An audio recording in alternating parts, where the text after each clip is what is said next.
In World War II, not every victory was won with bullets or bombs. Some victories were won without a single shot being fired. Some were built quietly, patiently, and far away from the battlefield.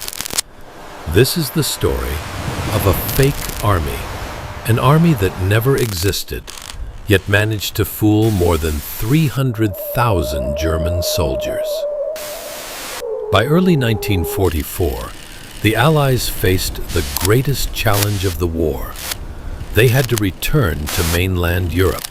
They had to break Nazi control, and they had to do it in a single, massive invasion. Failure was not an option. If the invasion failed, the war could last for years longer, and millions more would die. The Germans knew an invasion was coming. They just didn't know where. Northern France stretched for hundreds of miles. Every beach could be the target. Every harbor could be the landing site. And the German army was ready. So the Allies asked a dangerous question. If surprise was impossible, could deception work instead? What followed was one of the most audacious military illusions in history. They decided to create an entire army that didn't exist. All right, man, lift on three. On paper, this army was massive. Tens of thousands of troops, hundreds of tanks, artillery units, supply depots, commanders with real reputations. In reality, it was made of air. Across southern England, inflatable tanks were placed in open fields. Wooden trucks were arranged into motor pools. Fake aircraft sat quietly on runways.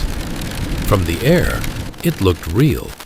From reconnaissance photos, it looked convincing. Check the serial numbers and twice. that was enough. These crates are bound for the front But an lines army by is more sundown. than equipment.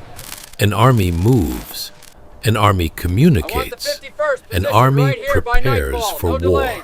Yes, sir. So the Allies gave their fake army a voice. Radio operators sent thousands of messages, day and night, following real military procedures, using correct terminology, using believable patterns.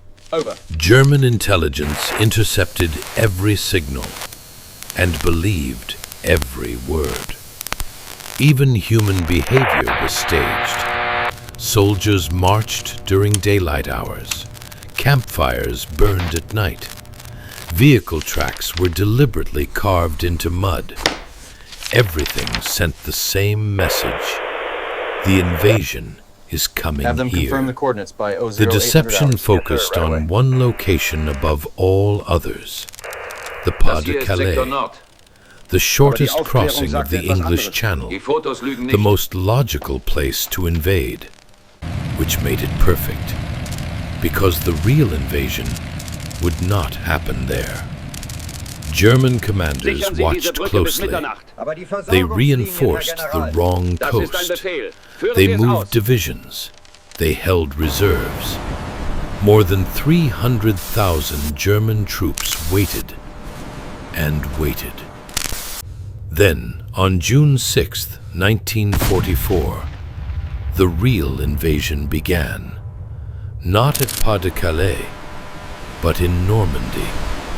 German forces responded, but not with full strength, because the fake army was still there, still transmitting, still visible. German intelligence believed Normandy was a distraction. The real invasion, they thought, had not started yet. That hesitation changed everything. Hours passed, then days. When do we move out? Allied troops pushed inland. Just keep cleaning that Supplies rifle, Corporal. arrived. Positions were secured. By the time the truth became clear, it was too late. The fake army never fought, never advanced, never lost a single soldier, but it achieved what force alone could not. It bought time. It saved lives. and it helped change the course of the war. What makes this story remarkable is not just the scale of the deception. It is the discipline. Thousands of people knew the truth, yet no one broke it. No leaks, no mistakes, no confessions. The illusion held. This was not luck. It was psychology. It was planning. It was understanding how the enemy thought. The Germans believed what they expected to believe, and the Allies used that against them.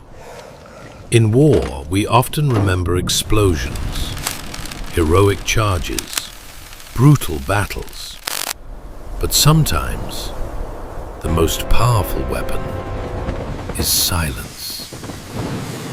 After the invasion, the fake army vanished. Why wasn't this reported sooner? The inflatable tanks were packed away. I know, sir. The radios went quiet, and the lie was never needed again. But its impact remained. 300,000 soldiers waited for an enemy that never arrived. And in doing so, they allowed the real invasion to succeed. Not through force, but through belief. This was the fake army that fooled an empire and proved that in war, deception can be more powerful than truth.